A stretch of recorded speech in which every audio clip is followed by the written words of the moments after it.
Sermão do Monte. Parte 2. John Wesley. Bem-aventurados são os mansos, porque eles herdarão a terra.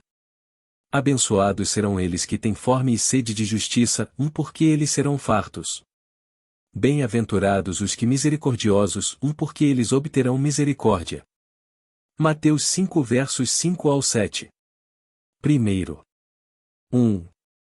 Quando o inverno passa, quando o tempo de cantar se foi, e a voz da tartaruga marinha é ouvida da terra, quando ele que conforta os murmuradores retornar, para que possa habitar com eles para sempre, quando, à luz de sua presença, as nuvens se dispersarem, as nuvens escuras da dúvida e incerteza, as tempestades de medo desaparecerem, as ondas de tristeza diminuírem, e seus espíritos se regozijarem novamente no Deus, seu Salvador, e então, esta palavra estará eminentemente cumprida, e então, aqueles que ele tem confortado poderão dar testemunho de que o bem-aventurado, ou feliz, são os mansos, porque eles herdarão a terra.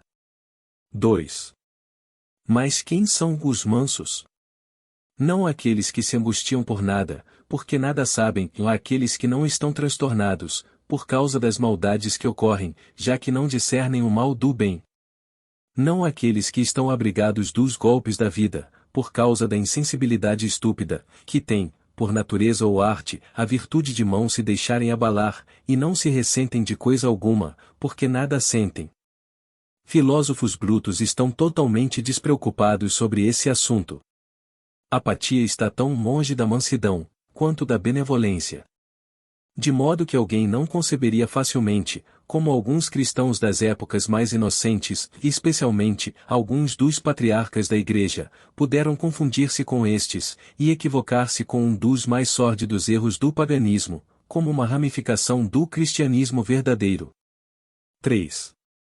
Nem a mansidão cristã implica em se ser, sem zelo, para com as coisas de Deus, mais do que praticar ignorância ou insensibilidade. Não, ou ela se mantém distinta de todo extreme, se, por excesso ou falta. Ela não destrói, mas equilibra as afeições, as quais o Deus da natureza nunca designou que pudessem ser extirpadas pela graça, mas apenas traz e mantém debaixo de devidas regras. Ela equilibra a mente. Ela retém uma escala nivelada, com respeito à ira, tristeza e medo, preservando o significado, em cada circunstância da vida, e não declinando, nem para a direita, nem para a esquerda. 4. Mansidão, portanto, parece propriamente relatar-se a nós mesmos. Mas pode se referir tanto a Deus quanto ao nosso próximo. Quando esta oportuna compostura da mente faz referência a Deus, ela é usualmente denominada resignação ou uma aquiescência calma qualquer que seja sua vontade, concernente a nós, mesmo que ela não possa ser agradável à natureza, e dizendo continuamente, vê ao Senhor, e que Ele faça o que lhe pareça bom. Quando nós a consideramos mais estritamente com respeito a nós mesmos, nós a intitulamos de paciência ou contentamento. Quando é manifesta em direção a outros homens, então, é brandura para com o bom, e gentileza para com o mal. 5. Aqueles que são verdadeiramente mansos, podem claramente discernir o que é mal, e podem também suportá-lo. Eles são sensíveis a todas as coisas desse tipo, mas, ainda assim, a mansidão segura as rédeas. Eles são excessivamente zelosos, para com o Senhor das multidões, mas o zelo deles é sempre dirigido pelo conhecimento, e equilíbrio, em cada pensamento, e palavra, e obra, para com o amor do homem, assim como, para com o amor de Deus. Eles não desejam extinguir alguma das paixões que Deus tem implantado em sua natureza, com objetivos sábios, mas têm o domínio delas, deles a mantêm em sujeição, e as empregam apenas na subserviência àquelas finalidades. E, assim, mesmo as paixões mais dissonantes e mais desagradáveis são aplicadas para os mais nobres propósitos, até mesmo ódio, ira, medo, quando comprometidos contra o pecado, e regulados pela fé e amor, são os caminhos e baluartes para a alma, de maneira que o perverso não pode aproximar-se para causar dano. 6. É evidente, que esse temperamento divino não apenas habita, mas cresce em nós, dia a dia. As oportunidades de exercitá-lo, e, por meio disto, melhorá-lo, nunca faltará, enquanto permanecermos sobre a terra. Nós necessitamos da paciência, para que, depois que tivermos feito e suportado a vontade de Deus, possamos receber a promessa. Nós necessitamos de resignação, para que possamos, em todas as circunstâncias dizer, não como eu quero, mas como tu queres. E precisamos ser gentis para com todos os homens, ou mais, especialmente, em direção ao mal e ingrato, do contrário, seremos dominados pelo mal, em vez de pagarmos o mal com o bem. 7. Nem a mansidão se restringe apenas à ação exterior, como os escribas e fariseus ensinaram no passado, e os professores miseráveis, não foram ensinados por Deus, não irão falhar de fazer isto, em todas as épocas. Nosso Senhor guarda contra isto, e mostra a extensão verdadeira dela, nas seguintes palavras, em Mateus 5 versos 21 e 22, ouvistes o que foi dito aos antigos, e não matarás, mas qualquer que matar será réu em juízo. Eu, porém, vos digo que, qualquer que, sem motivo, se encolerizar contra seu irmão, será réu de juízo, e, qualquer que chamar a seu irmão de raça mentecapto será réu do sinédrio, e qualquer que lhe chamar de louco será réu do fogo do inferno. 8. Nosso Senhor aqui classifica, como assassínio, mesmo aquela raiva que tem nenhum outro pai que o coração, que não se mostra, através da indelicadeza exterior ou não mais, do que uma palavra impetuosa. Quem quer que tenha raiva de seu irmão, de algum homem vivente, vendo que todos somos irmãos, quem quer que sinta alguma indelicadeza, em seu coração ou algum temperamento contrário ao amor, quem quer que esteja raivoso, sem uma causa suficiente, ou mais além do que aquela causa requeira, correrá o risco de julgamento, de, naquele momento, ser réu para o juízo justo de Deus. Mas quem não se inclinaria a preferir ler aquelas cópias que omitem a palavra que significa o sem uma causa? Ela não é inteiramente supérflua? Já que, se a raiva para com as pessoas é um temperamento contrário ao amor, como pode existir uma causa suficiente para ela, alguma que irá justificá-la, aos olhos de Deus? Esta causa seria a raiva ao pecado. Neste sentido, nós podemos estar raivosos, e ainda assim, não estaremos pecando. Neste sentido, o próprio Nosso Senhor uma vez, registrou ter estado raivoso, ele olhou a todos, em sua volta, com raiva, afligido por causa da dureza de seus corações. Ele estava angustiado, diante dos pecados, e com raiva, por causa dele. E isto é, sem dúvida, correto diante de Deus. 9. E qualquer que diga para seu irmão, raça, quem quer que dê motivo para a raiva, como proferir alguma palavra desdenhosa. Alguns comentaristas observam que raça é uma palavra siríaca da língua aramaica que significa propriamente inútil, vão, tolo, de maneira que ela é uma expressão inofensiva que pode ser usada em direção a alguém, com quem estamos insatisfeitos. Mas, ainda assim, quem quer que a use, como Nosso Senhor nos assegurou, será réu do concílio, antes, deverá ser réu nisto, e deverá estar sujeito a uma sentença mais severa do juiz de toda a terra. Mas quem quer que diga, tu, tolo, quem quer que dê lugar ao diabo, como irromper injurioso, em uma linguagem intencionalmente vergonhosa e insultante, será réu no fogo do inferno, ou será, naquele momento, capaz da mais alta condenação. Deverá ser observado que Nosso Senhor descreve todos esses, como réus, para punição capital.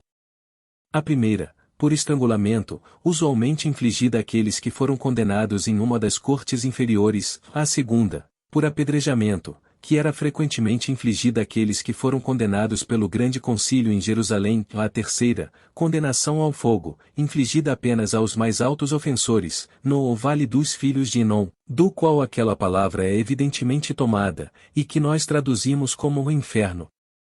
10.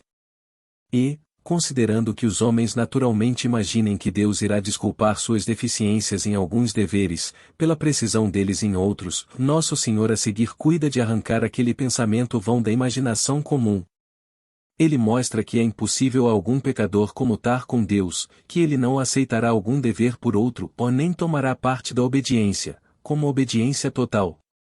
Ele nos adverte que realizar nosso dever para com Deus não irá nos desculpar de nossa obrigação para com nosso próximo ou aquelas obras de misericórdia, como elas são chamadas, estarão, tão longe, de nos recomendar a Deus, como se estivéssemos em falta com o amor, ou muito ao contrário, que essa falta de amor fará com que todas essas obras sejam uma abominação para nosso Senhor.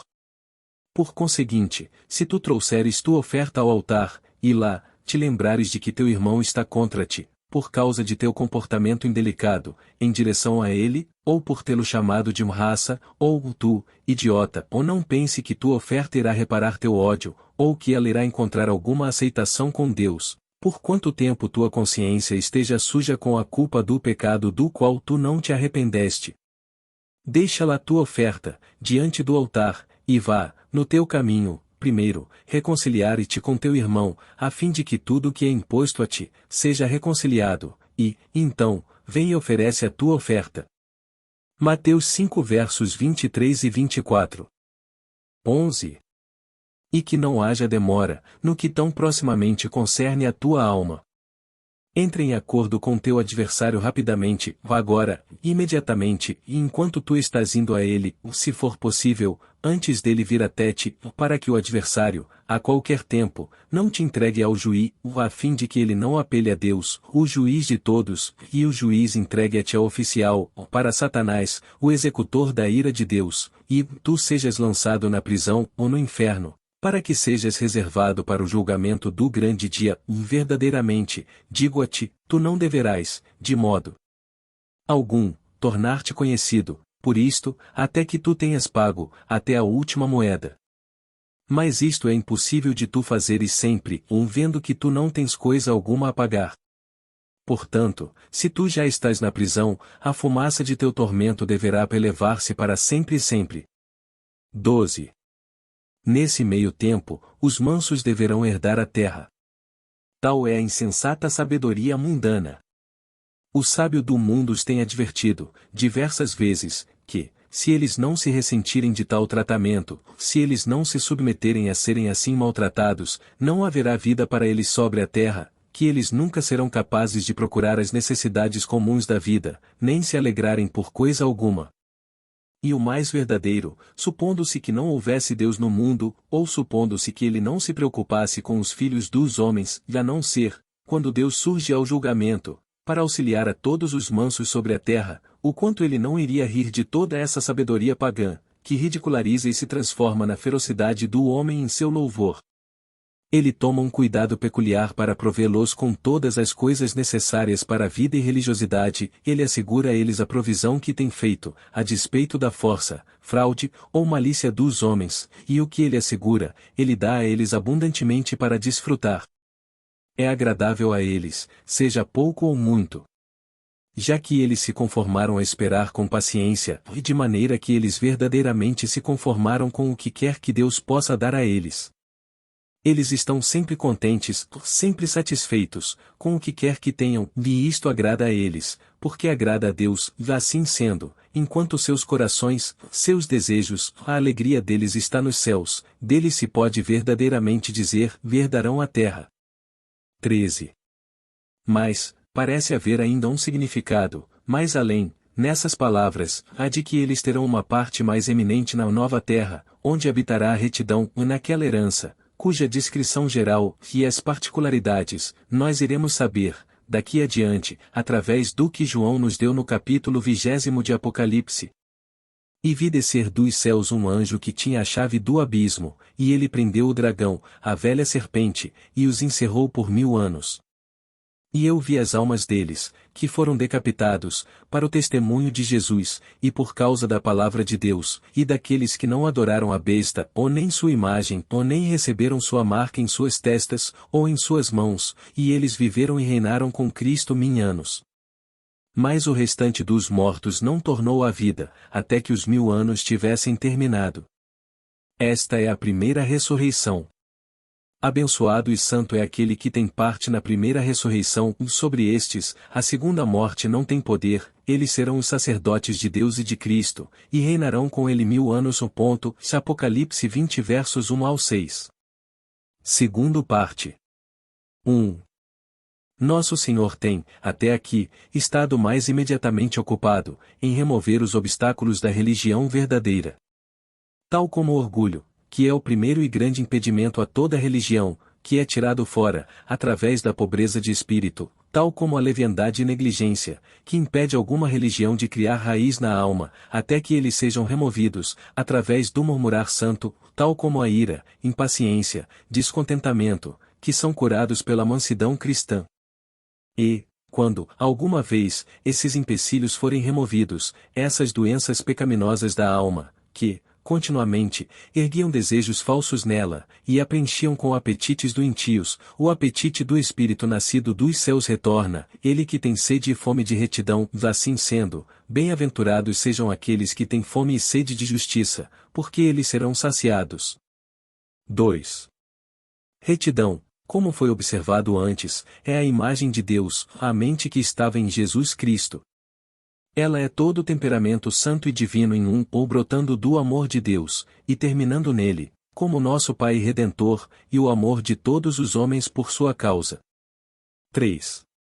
Abençoados são os que têm fome e sede disto, com o objetivo de entender completamente o que significa essa expressão, devemos observar que fome e sede são os mais fortes desejos de nossos apetites corpóreos. De igual maneira, é a sede na alma, essa sede, em busca da imagem de Deus, que é o mais forte de todos os apetites espirituais, quando uma vez despertado no coração, sim. Ela engloba tudo mais, naquele único desejo, sermos renovados na imagem dele que nos criou. Que, do momento em que começamos a sentir fome e sede, esses apetites não cessam, mas são, mais e mais, ardentes e importunos, até que possamos comer e beber, ou morrer. E, mesmo assim, do momento em que começamos a sentir fome e sede, em busca de toda a mente que estava em Cristo, esses apetites espirituais não cessam, mas clamam em busca de seu alimento, com mais e mais importunidade, ou nem eles podem possivelmente cessar, antes que estejam satisfeitos, enquanto existir alguma vida espiritual restando. Que fome e sede só se satisfazem com carne e bebida. Se você der àquele que tem fome, o mundo todo, toda a elegância do vestuário, toda a pompa, todos os tesouros sobre a terra, ou sim, milhares de ouro e prata, se você pagar a ele com mais honra, ele se importará com nada disto. Todas essas coisas não terão, então, consideração com ele. Ele ainda dirá: estas não são as coisas que desejo, ou dê-me o que comer, ou perecerei. O mesmo acontece com cada alma que verdadeiramente tem fome e sede de justiça, ela não encontrará conforto, em coisa alguma, a não ser isto, ela não estará satisfeita com coisa alguma. O que quer que lhe seja oferecido além, é pouco considerado, sejam riquezas, honra, prazer, ela ainda dirá: e não é isto que quero. Dê-me amor, ou perecerei. 4. E é impossível satisfazer tal alma, uma alma que está sedenta de Deus, do Deus vivo, com o que o mundo relaciona a religião, com o que eles consideram felicidade. A religião do mundo implica em 3 coisas: não causar dano, abster-se do pecado exterior, pelo menos, de tais como escândalo, roubo, furto, praguejamento comum, bebedeira. Fazer o bem, ou aliviar o pobre, ser caridoso, como isto é chamado. Usar os meios da graça, pelo menos, indo à igreja, e comparecendo à ceia do Senhor. Aqueles, nos quais estas 3 marcas são encontradas, são denominados, através do entendimento do mundo, homens religiosos. Mas isto tudo irá satisfazer aquele que tem sede de Deus? Não. Isto tudo não significa alimento para a sua alma. Ele necessita de uma religião de um tipo mais nobre, ou uma religião mais elevada e mais profunda do que esta. Ele não mais se alimenta dessa coisa formal, pobre e superficial, do que ele poderia preencher seu estômago com o vento leste. A verdade é que ele está cuidadoso, em abster-se da mesma aparência do mal, ele está zeloso das boas obras, ele atende a todas as ordenanças de Deus, mas tudo isto não é o que ele almeja. Esta é apenas o exterior daquela religião, da qual ele tem fome. O conhecimento de Deus, em Jesus Cristo, a vida que está oculta com Cristo em Deus, o estar uno com o Senhor, em um só Espírito, o ter camaradagem com o Pai e o Filho, o caminhar, na luz, Como Deus está na luz, o estar purificado, assim como ele é puro, e está é a religião, a retidão, dos quais ele tem sede, e ele não poderá descansar, até que ele possa assim descansar em Deus. 5. Bem-aventurados são eles que assim têm sede de justiça, porque serão saciados. Eles serão preenchidos com as coisas que eles almejam, ou mesmo com retidão e santidade verdadeira. Deus irá satisfazê-los com as bênçãos de sua excelência, com a felicidade de sua escolha. Ele os alimentará com o pão dos céus, com o maná de seu amor. Ele dará a eles de beber do seu prazer, de um rio em que eles nunca mais terão sede, a não ser, mais e mais da água da vida. E essa sede permanecerá para sempre. 6. Quem quer que tu sejas, a quem Deus tem dado a fome e sede de retidão, clame a Ele, para que nunca mais tu percas este dom inestimável, para que este apetite divino nunca possa cessar de ti. Mesmo que muitos te repreendam, e ofereçam a te reter tua paz, não te preocupes com eles, por sim, clama ainda mais, Jesus, Mestre, tenha misericórdia de mim. Que eu não possa viver, a não ser, sendo santo, como tu és santo. Não mais, gasta teu dinheiro, com aquilo que não é pão, teu trabalho, com o que não te satisfaz. Tu esperas encontrar a felicidade na terra e encontrá-la, nas coisas do mundo?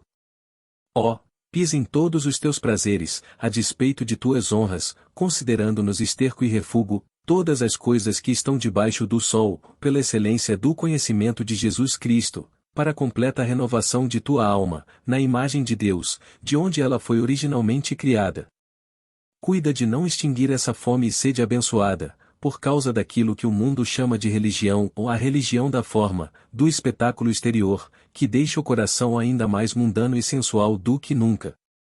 Que ninguém possa satisfazer a ti, a não ser o poder da santidade, a não ser uma religião, que é espírito e vida, tu vivendo em Deus, e Deus em ti, o ser um habitante da eternidade, o entrar, através do sangue derramado, tirando o véu, e sentando-te em lugares celestiais com Jesus Cristo. Terceira parte. 1.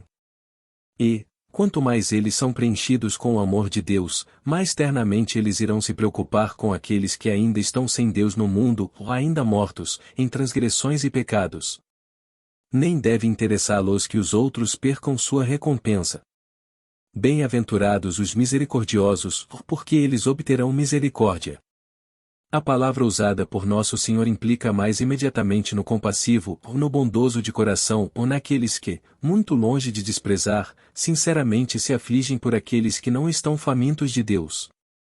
Esta eminente parte do amor fraternal está aqui, através de uma figura comum, colocada para o todo, de modo que os misericordiosos, em seu sentido completo do termo, são aqueles que amam seus próximos como a si mesmos. 2.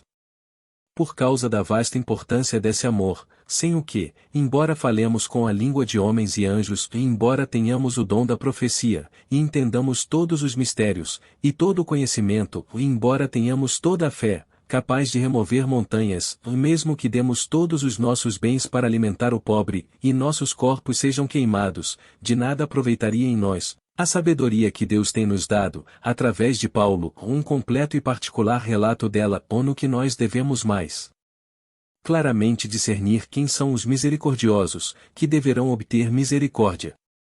3. Caridade, ou amor, como seria de se esperar, tivesse sido ela reproduzida, em seu sentido completo, já que se trata de uma palavra muito mais clara e menos ambígua, o amor ao nosso próximo, como Cristo nos tem amado, nos suportado, é paciente, para com todos os homens. Ele suporta toda a fraqueza, ignorância, erros, enfermidades, toda a obstinação e insignificância da fé dos filhos de Deus, toda a malícia e maldade dos filhos do mundo. E sofre tudo isto, não apenas por um tempo, por um breve período, mas até o fim, ainda alimentando nosso inimigo, quando ele tem fome, se ele tem sede, ainda, dando-lhe água, ou assim, continuamente, empilhando carvões no fogo, despejando amor, sobre sua cabeça. 4. E, em cada passo, em direção a esse objetivo desejável, o domínio do mal pelo bem, o amor é Christeuetai, uma palavra difícil de ser traduzida. Ele é leve, moderado, benigno. Ele se coloca muito distante da melancolia e de toda a aspereza e acidez do espírito, e inspira imediatamente o sofredor, com a delicadeza mais amável, e a mais fervorosa e terna afeição. 5. Consequentemente, o amor não sente inveja, é impossível que ele possa sentir, ele é diretamente oposto àquele temperamento pernicioso. Aquele que tem essa afeição terna por todos, que sinceramente deseja todas as bênçãos temporais e espirituais, todas as coisas boas deste mundo, e do mundo que há de vir, a todas as almas que Deus fez, não pode se afligir que ele conceda algum bom dom a algum filho do homem. Se ele próprio recebeu o mesmo, ele não se aflige, mas regozija-se, que outro compartilhe do benefício comum. Se ele não recebeu, ele dá graças a Deus que seu irmão, pelo menos, o tenha, e nisto, ele está mais feliz do que estaria se fosse consigo. E quanto maior é seu amor, mais ele se regozija pelas bênçãos a toda a humanidade, e mais ele remove todo tipo e grau de inveja, em direção a qualquer criatura. 6. O amor não trata com leviandade, o que coincide com as palavras seguintes, mas, preferivelmente, como a palavra propriamente significa, não é imprudente ou precipitado no julgamento, ele não irá precipitadamente condenar quem quer que seja. Ele não dará uma sentença severa, devido à visão superficial ou apressada das coisas, ele primeiro pesa todas as evidências, particularmente aquelas que são trazidas em favor do acusado. Aquele que verdadeiramente ama seu próximo não é como a generalidade dos homens, que, mesmo nos casos de natureza mais precisa, vê pouco, presume muito, e precipita-se na conclusão.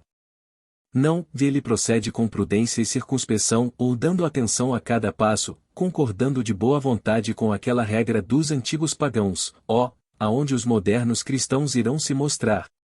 Eu estou tão longe de acreditar superficialmente, no que um homem diz contra outro, que não facilmente eu irei acreditar no que um homem diz contra si mesmo. Eu sempre permitirei a ele uma segunda opinião, e muitas vezes, mudar de ideia também. 7. Segue-se que o amor não se envaidece. Ele não se inclina ou faz com que algum homem pense mais altamente sobre si mesmo, do que deveria pensar, mas, antes, pondera com juízo, sim. Ele reduz a alma ao pó.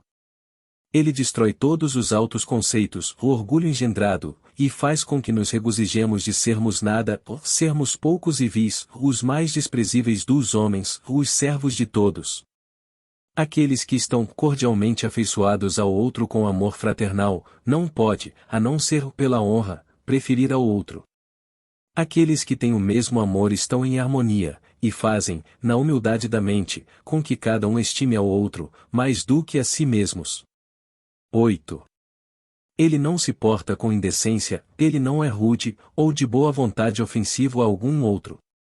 Ele retribui a todos o que é justo, respeito a quem respeita, honra a quem honra, cortesia, civilidade, humanidade a todo o mundo, em seus diversos níveis, reverenciando a todos os homens.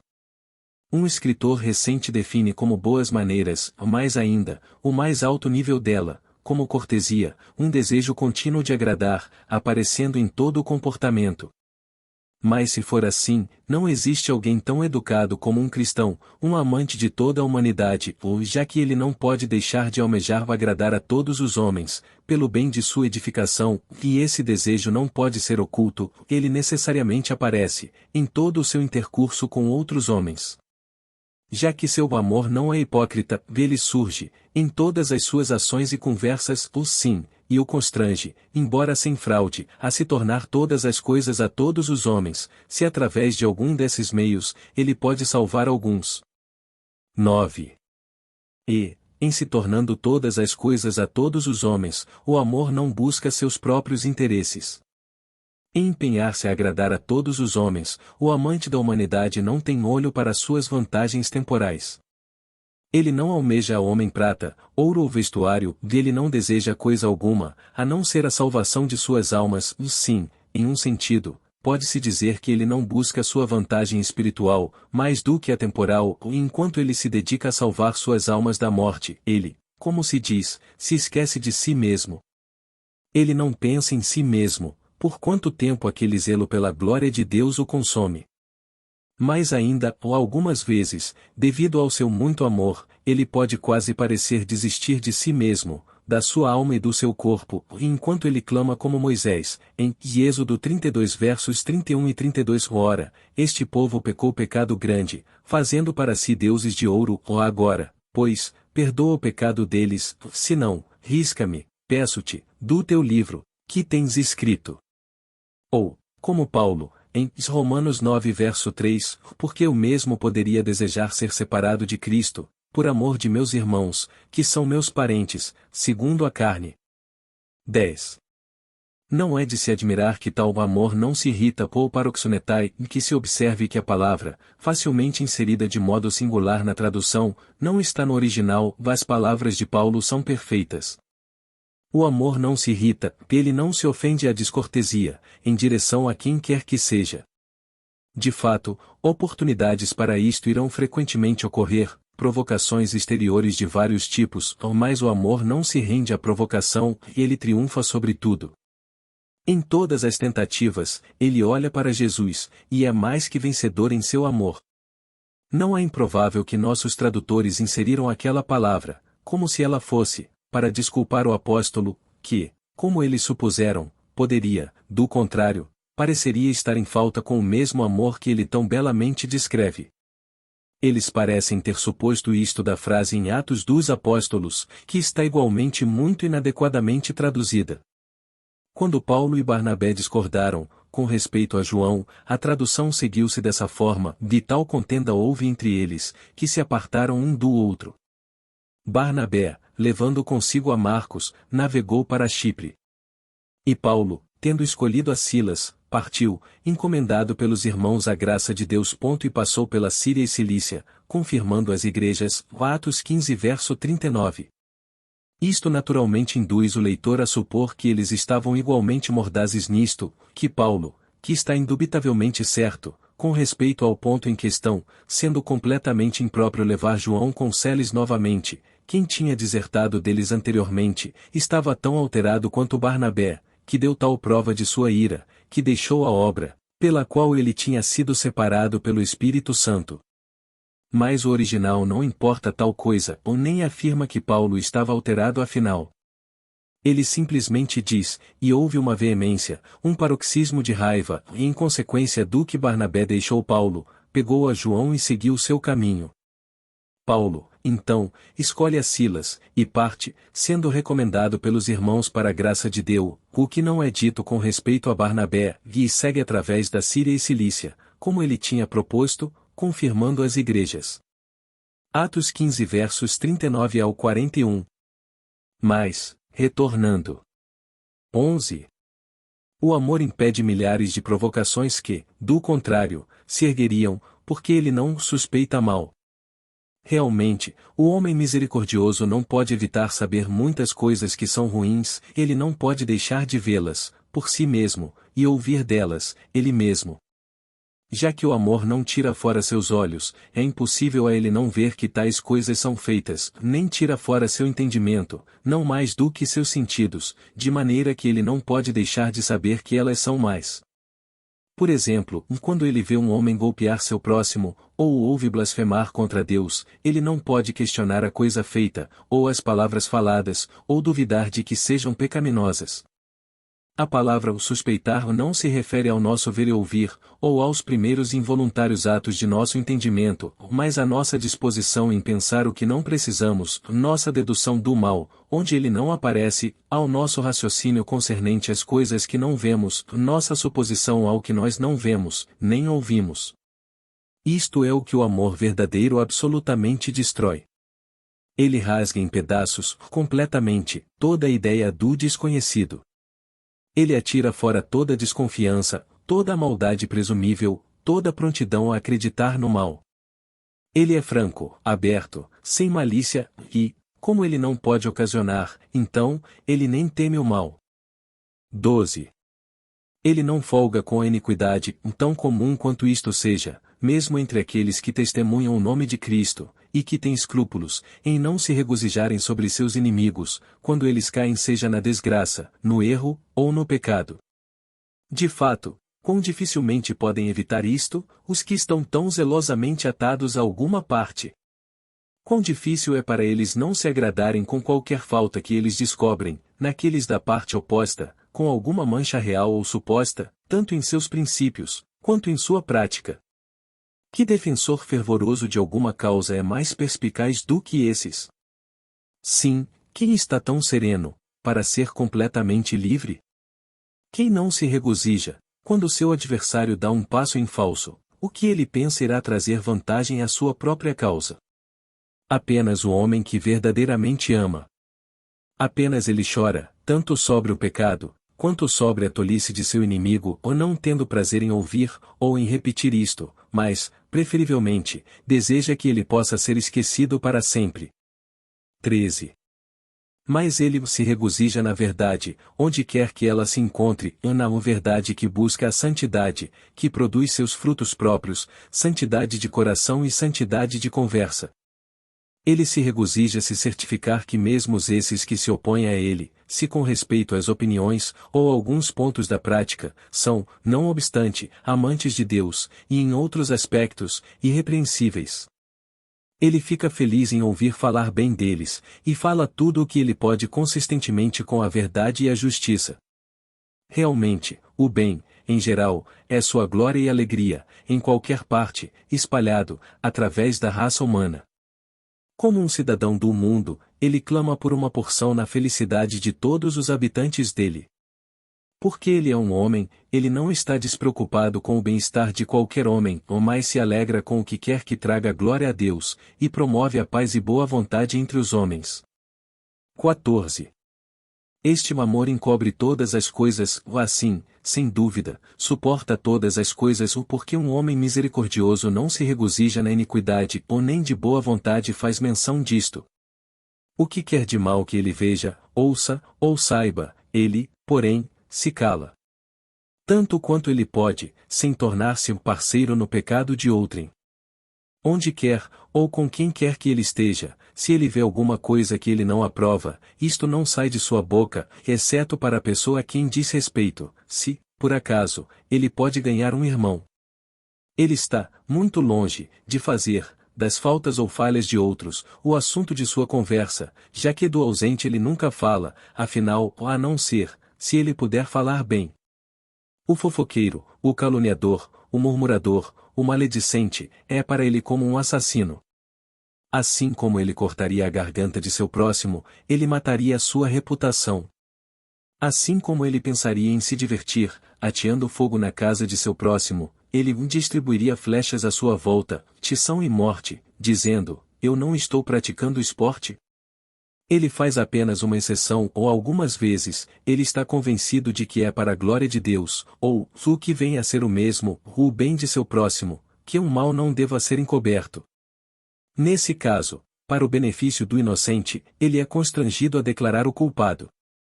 Mas, mesmo aqui, ele não falará, afinal, até que o amor superior, o obrigue.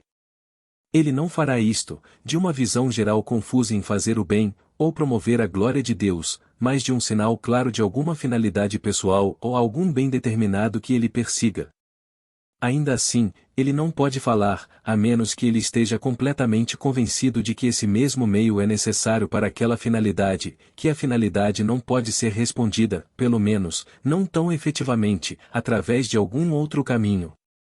Ele, então, o faz, com a mais extrema tristeza e relutância, ou usando isto como um último e pior remédio, ou um remédio extremo, em um caso extremo, ou uma espécie de veneno, que nunca deverá ser usado, a não ser para expelir o veneno. Consequentemente, ele usa isto tão frugalmente quanto possível. E o faz com temor e tremor, a fim de que não transgrida a lei do amor, por falar demais, ou mais do que ele poderia ter feito, não falando, afinal. 15. O amor o acredita em todas as coisas. Ele está sempre disposto a pensar o melhor ou a colocar a mais favorável construção sobre tudo. Ele está sempre pronto a acreditar, no que quer que possa tender ao proveito do caráter de alguém. Ele é facilmente convencido da inocência, que ele sinceramente deseja, ou integridade de qualquer homem, ou, pelo menos, da sinceridade de seu arrependimento, ou se ele, uma vez, errou no seu caminho. Ele fica feliz em desculpar o que quer que seja inoportuno, a condenar o ofensor, tão pouco quanto possível, e a dar toda a permissão para a fraqueza humana, que possa ser feita, sem trair a verdade de Deus. 16. E quando ele não puder acreditar mais, então, o amor terá esperança, em todas as coisas. Algum mal está relacionado a algum homem? O amor espera que a relação não seja verdadeira, que a coisa relacionada nunca tenha sido feita. É certo que ela foi? Mas, talvez, não tenha sido feita, em tais circunstâncias, como está relatada, e de maneira que, aceitando o fato, existe uma oportunidade de esperar que ela não seja tão ruim quanto está reproduzida. A ação foi inegavelmente pecaminosa? O amor espera que a intenção não tenha sido tanto. Está claro que o objetivo foi pecaminoso também?